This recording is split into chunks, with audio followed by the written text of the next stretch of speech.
Education system, ये word ही बिल्कुल गलत है। जब आप एजुकेशन के आगे सिस्टम जोड़ देते हो ना, तो आप ये कह देते हो कि ये मैं बॉस हूँ यहाँ का, और ये जो भी एजुकेशन है इसको मैं चला रहा हूँ, ये सब कुछ मेरे अंडर है, सब कुछ मैं हैंडल कर रहा हूँ।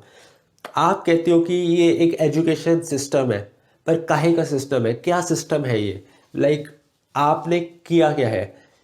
बच्चा पहले स्कूल में आता है, स्कूल में आने के बाद उससे एकदम से एक्सपेक्ट किया जाता है कि वो टीचर्स को रिस्पेक्ट करे जिसमें कुछ गलत नहीं है।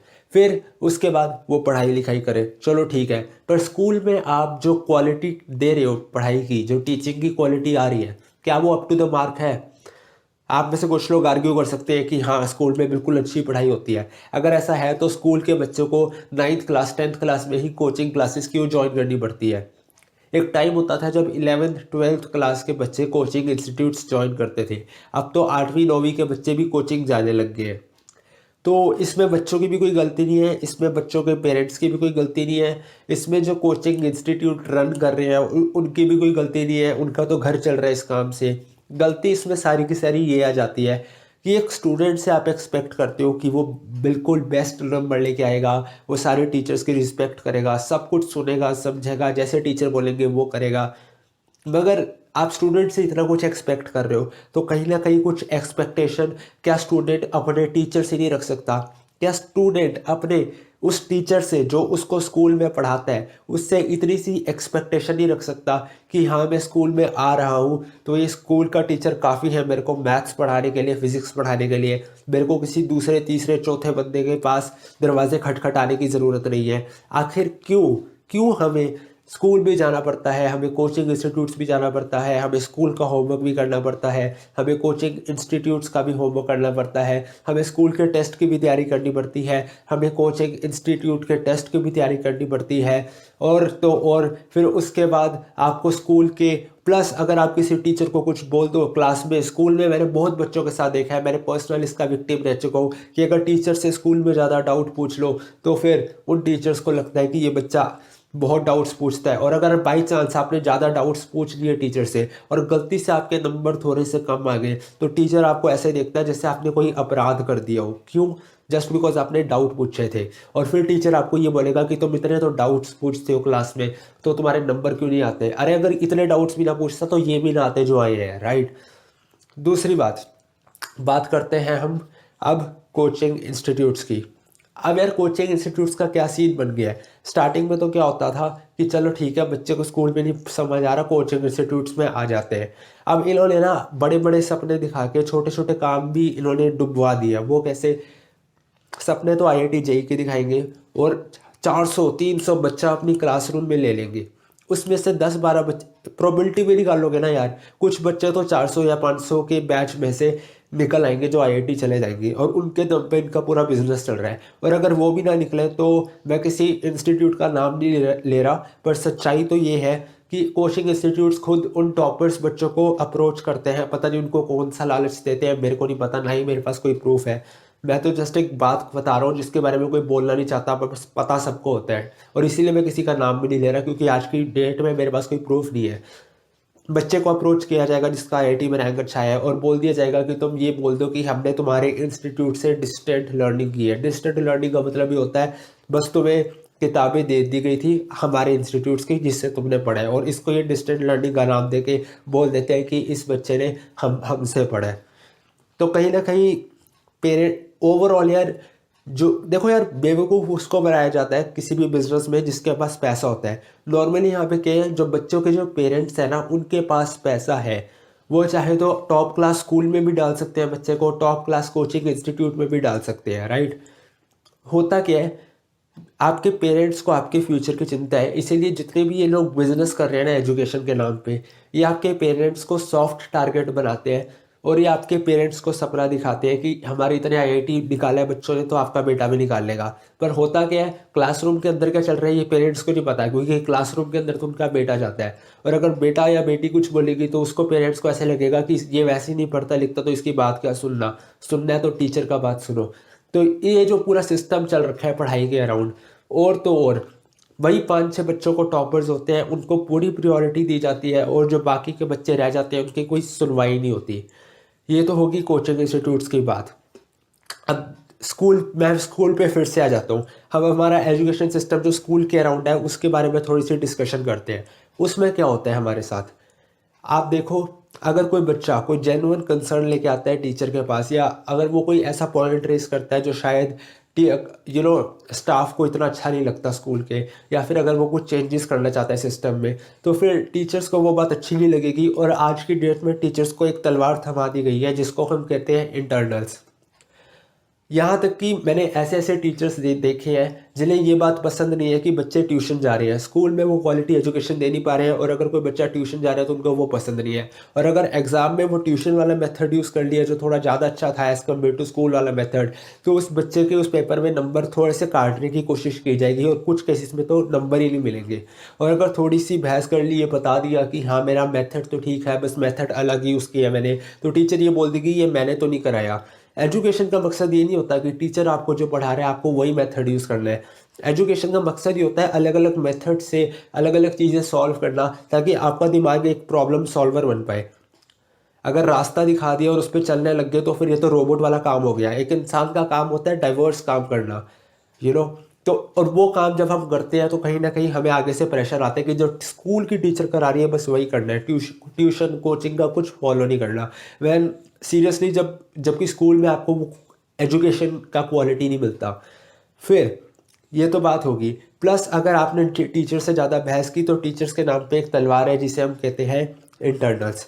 अगर आप एक ढंग का पॉइंट भी रेस कर रहे हो यार, बच्चों के हाथ में कुछ नहीं है आज की डेट में। अगर आप एक टीचर के साथ एक जेन्युइन कंसर्न भी शेयर करने जाते हो ना, मैंने ऐसे ऐसे बच्चे देखे हैं जिन्हें टीचर के साथ सच बोलने में डर लगता है। क्यों? क्योंकि अगर उनकी कही हुई बात टीचर को पसंद ना आए तो फिर टीचर उनके इंटरनल में नंबर काट देगी, और इंटरनल में नंबर काटने से उनकी CGPA ख़राब हो जाएगी, जिससे कि कहीं ना कहीं उनके करियर में वो चीज़ आगे अफेक्ट करेगा। और ये तो बात होगी सिर्फ स्कूल की और कोचिंग इंस्टीट्यूट की, और कैसे इसको पूरा का पूरा बिजनेस बनाया गया। अब यार आगे मैं बात करना चाहूँगा स्कूल के होमवर्क के बारे में। अब स्पेशली होमवर्क की जब मैं बात करता हूँ, मैं इंक्लूड करता हूँ 10th क्लास तक का होमवर्क। जब बच्चा LKG UKG first class second class से लेकर जब 10th क्लास तक पहुँचता है, इस पूरी जर्नी में उसको कुछ होमवर्क मिलता है। अब आप कहोगे इसमें क्या आपको प्रॉब्लम हो गई है, इतनी इसमें आपत्ति क्यों व्यक्त कर रहे हो, अगर हिंदी में बोले तो यार बात ये है कि हमें सिखाया गया जाता है लिटरली, लाइक चलो फॉरेन कंट्रीज में तो फिर बोल देते हैं कैलकुलेटर यूज़ कर लो, हमें बोलते हैं कि कैलकुलेशन लिख के करो, चाहे बड़ी से बड़ी हो छोटी से छोटी हो। चलो ये भी मैं पॉइंट इग्नोर करता हूँ, इतना बड़ा फैक्टर नहीं है। पर द थिंग इज हमें करवाया क्या जाता है, हमें पढ़ाया कैसे जाता है, लेट्स डिस्कस अबाउट दैट। अगर मान लो आप सोशल साइंस पढ़ रहे हो, आपका हिस्ट्री का चैप्टर है, उसमें क्या होगा, एक बच्चे को खड़ा करवा दिया जाएगा, उसे बोलेंगे रीड द चैप्टर। अब वो रेडियो बन के बै करके सारा चैप्टर पढ़ देगा, और टीचर बोलेगी चैप्टर ओवर। और उसके बाद जब वो बच्चा रीड कर रहा होगा, टीचर कुछ ना कुछ अंडरलाइन करवाती रहेगी, उससे इससे कुछ फर्क नहीं पड़ता बच्चे को समझ आ रहा है या नहीं आ रहा, उसने बस उसको अंडरलाइन करवाते जाना है, और बोल देगी ये क्वेश्चन आंसर है, इसको अंडरलाइन कर दिया, इसको अब कॉपी पेस्ट कर दो अपनी नोटबुक के ऊपर। ये तो सिस्टम चल रहा है, और बोलेंगे ये चैप्टर खत्म हो गया। मतलब कोई कॉन्सेप्ट्स की अंडरस्टैंडिंग नहीं हुई, कोई डिबेट्स नहीं हुई, कोई हेल्दी डिस्कशन नहीं हुआ, कोई चीज़ों को प्रैक्टिकल तरीके से समझाया नहीं, उसको इंटरेस्टिंग बनाने की कोशिश नहीं की गई, बस क्वेश्चन आंसर्स बता दिए और उसको बच्चा कॉपी में टेप रहा है। और इससे उसको कितना सीखने को मिल रहा है ये आप भी जानते हैं और ये मैं भी जानता हूँ। ये हमारे आज के डेट में जो इंडिया का एजुकेशन सिस्टम है उसका ये हाल हुआ है। पर यार इसमें टीचर भी क्या करे यार, मोस्ट ऑफ द टाइम यार जो लोग जॉब, मतलब एटलीस्ट जैसे टीचर तो यार जॉब कर रहे हैं, उसका ज़रूरी नहीं है कि टीचिंग उसका पैशन हो। वैसे बहुत कम टीचर्स होते हैं जिनका टीचिंग एक पैशन होता है, ज़्यादातर सिर्फ नौकरी करने के लिए आए होते हैं। तो यार उनको ना एक फिक्स सैलरी मिल रही है, ठीक है, उनको फिक्स सैलरी मिल रही है 20,000 30,000 हर महीना। तो वो भी कहते हैं यार हमारा टीचिंग पैशन है, हमें बस घर चलाना है, तो जितना आसानी से काम निकल जाए, कोई चेक करने कौन नहीं आ रहा है, ठीक है, तो हम करवा देंगे। तो यार यहाँ पे कहीं ना कहीं कोचिंग इंस्टीट्यूट्स का भी एक प्लस पॉइंट ये है कि इवन दो वो बिजनेस है, पर बिजनेस में यार एक अच्छी बात ये होती है कि कंपटीशन बना रहता है। तो ये कंपटीशन बिजनेस में कोचिंग इंस्टीट्यूट्स के बीच में ना क्वालिटी ऑफ एजुकेशन को इम्प्रूव कर देता है। पर ये बात तब तक ठीक थी जब तक जो एजुकेशन आप प्रोवाइड कर रहे हो वो अफोर्डेबल है। ऐसे ऐसे पेरेंट्स भी हैं जो अपने बच्चों को एजुकेशन प्रोवाइड करवाना चाहते हैं और वो अफोर्ड नहीं कर सकते और उनको अपनी ज़मीनें बेच के बच्चे की एजुकेशन करवानी पड़ रही है। और सोचो उस पेरेंट और स्टूडेंट पे क्या बीतती होगी जिन्होंने अपना सब कुछ दांव पे लगा के बच्चे को एक कोचिंग इंस्टीट्यूट में डाला और वो कोचिंग इंस्टीट्यूट उस बच्चे को प्रायोरिटी नहीं दे रहा, वो बस उन टॉपर्स को प्रायोरिटी दे रहे हैं जो उन्हें पता है पहले से अच्छा परफॉर्म कर ही लेंगे चाहे उन्हें इतनी सपोर्ट मिले या ना मिले। जबकि कोचिंग इंस्टीट्यूट में एक टीचर का काम होता है सबको साथ लेके चलना, पर ये लोग बस 5-10 बच्चों को साथ लेके चलते हैं और उन्हीं से रिजल्ट निकलवाते हैं और पेरेंट्स को बेवकूफ़ बना के अपने बच्चे को डलवा लेते हैं। और बच्चा भी बेचारा क्या करे, अगर प्रॉब्लम देखो फंसता तो कि कौन है, पेरेंट्स ने पैसे लगा दिए, कोचिंग इंस्टीट्यूट वालों ने पैसे कमा लिए, टीचर्स ने अपनी नौकरी की सैलरी ले ली, तनख्वाह ले ली, फंसता तो एंड में बच्चा है। और कहीं ना कहीं बच्चे को आप कन्विंस नहीं कर सकते। मोस्ट ऑफ द टाइम्स का होता है पेरेंट्स को सॉफ्ट टारगेट बनाया जाता है। तो ये वीडियो यार आप अपने पेरेंट्स के साथ देखना और उनको दिखाना, और ये बस एक अवेयरनेस स्प्रेड करने का तरीका था। चैनल को सब्सक्राइब ज़रूर करना यार और बेल नोटिफिकेशन आइकन दबाना, क्योंकि जिन चीज़ों की हिम्मत लोगों में होती नहीं ना कैमरा के सामने आके बोलने में, वो मैं मुंह पे सीधा बोल देता हूँ। और तो और इस वीडियो को ज़्यादा से ज़्यादा शेयर करो। क्यों? क्योंकि सबका जानना ज़रूरी है, सारे पेरेंट्स सारे स्टूडेंट्स सबके लिए ज़रूरी है। और मैं तो कहता हूँ हर जगह शेयर कर दो, गंद मचा दो, व्हाट्सएप में हर जगह शेयर कर दो, ग्रुप्स में शेयर कर दो, मेरे को फ़र्क नहीं पड़ता, तुम इस वीडियो को फैलाओ। क्योंकि कहीं ना कहीं ये हमारी एजुकेशन सिस्टम की रियलिटी बता रहा है। और अगर कोचिंग इंस्टीट्यूट्स वालों को, स्कूल के टीचरों को जब उनको पता चलेगा कि अब कैसे उनके बारे में उनका तरीका एक्सपोज हो रहा है एजुकेशन करवाने का, जो एक नकली तरीका इन्होंने बना रखा है सिस्टम में डाल के, वो जब एक्सपोज हो रहा है, जब उनको दिखेगा, तो वो अपने आप कोई ना कोई, अगर मेरी इस वीडियो की वजह से एक कोचिंग इंस्टीट्यूट वाला या एक टीचर अपने पढ़ाने के तरीके को बदल देता है और थोड़ा सा ज़्यादा पैशन उसमें डालता है, थोड़ा बच्चे के भले के बारे में सोचता है, सिर्फ अपने पैसे की कमाई के बारे में नहीं सोचता, तो फिर मेरी ये वीडियो सफल है। मैं पेरेंट्स की रिस्पेक्ट करता हूँ, मैं टीचर्स की रिस्पेक्ट करता हूँ, पर रिस्पेक्ट यार कमाई जाती है। आप कोई काम करते हो, आप एक टीचर हो, इससे आप एंटाइटल्ड नहीं हो जाते रिस्पेक्ट के। एक टीचर इसलिए एंटाइटल्ड होता है रिस्पेक्ट के क्योंकि वो बच्चों को पढ़ाता है, पर जो इंसान अपनी नौकरी अपना काम ठीक से नहीं कर रहा ना यार, वो रिस्पेक्ट नहीं डिज़र्व करता। और ये वीडियो इसीलिए है कि अगर कोई टीचर है जो ठीक से नहीं पढ़ाता या अपना बस फाइनेंशियल बेनिफिट देखता है और स्टूडेंट्स का एजुकेशन वो उस लेवल की प्रोवाइड नहीं कर पा रहा, तो मैं चाहता हूँ ये वीडियो उस इंसान तक भी पहुँचे और वो टीचर समझे कि वो रिस्पेक्ट तभी डिज़र्व करता है जब वो ढंग के काम करेगा, बच्चों को अच्छे से पढ़ाएगा, राइट। तो कहीं ना कहीं ये वीडियो उस लेवल तक मैं लेके जाना चाहता हूँ कि सबकी आंखें खुलें एक बार। हमारे पूरे देश की आंखें तभी खुलेंगी जब हमें अवेयरनेस होगी कि एजुकेशन कैसे बिजनेस बन चुका है और उसको चेंज करने की ज़रूरत अब आ चुकी है। और इस वीडियो को मैं चाहता हूँ आप लोग आग की तरह फैला देना। अगर इस वीडियो में एक भी चीज़ है ना, एक भी चीज़ है जो आपको लगा हो कि हाँ मेरे काम की है या फ़ायदा पहुँचा सकती है, ठीक है, या सच है, आपको लगा हो इस वीडियो में 1% भी सच है, तो फिर इस वीडियो को शेयर ज़रूर करना। तो यार एंड में मैं बस इतना ही बोलना चाहूँगा कि तुम एजुकेशन सिस्टम के ऊपर रिलाई नहीं कर सकते कम्प्लीटली कि वो तुम्हें लाइफ में सक्सेसफुल बनाएगी, आगे लेके जाएगी। अगर किसी चीज़ की ज़रूरत है तो फिर सेल्फ एजुकेशन पे फोकस करो, और सेल्फ एजुकेशन आती है बुक्स को पढ़ के, self improvement books, business books पढ़ के, कुछ नया सीख के। तो आज ऐसी ही एक किताब आपके सामने लेके आया हूँ जो मैंने खुद लिखी है, और इस किताब का नाम है unleash the giant with in and achieve anything.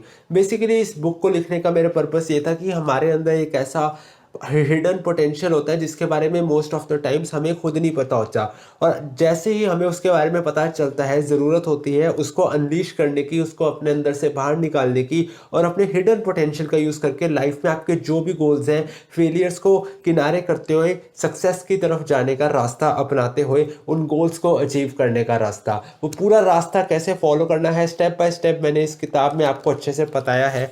किताब का नाम है unleash the giant with in and achieve anything. काफ़ी चैप्टर्स हैं इस बुक में, पावर ऑफ माइंड सेट, कि कैसे आपका जायंट क्या है, कहाँ पे एग्जिस्ट करता है, उसको आप अपने यूज़ में कैसे लेके आ सकते हो, अपने अंदर अनडिफीटेबल करेज कैसे लेके आओ, डार्कनेस वर्सेस ब्राइटनेस, की मतलब लाइफ में जब आपके डार्क मोमेंट्स आते हैं तो उनसे कैसे डील करो। तो काफ़ी चीज़ें इस बुक में मैंने डाली हैं। Allow yourself to fail, कि लाइफ में फेलियर्स कैसे आपको आगे लेके जाते हैं, बहुत सी चीज़ें आपको इस एक किताब से सीखने को मिलेगी। और सेल्फ एजुकेशन अगर आप पढ़ना चाहते हो और सेल्फ इम्प्रूवमेंट बुक्स में इंटरेस्ट रखते हो तो ये बुक मस्ट रीड है, आप ज़रूर इसको परचेज करके पढ़ सकते हो। नीचे मैं डिस्क्रिप्शन में अमेजोन का लिंक डाल दूंगा बुक का। बाकी इतना ही यार, आपकी ग्रोथ मेरी रिस्पॉन्सिबिलिटी। तब तक के लिए गुड बाय, टेक केयर।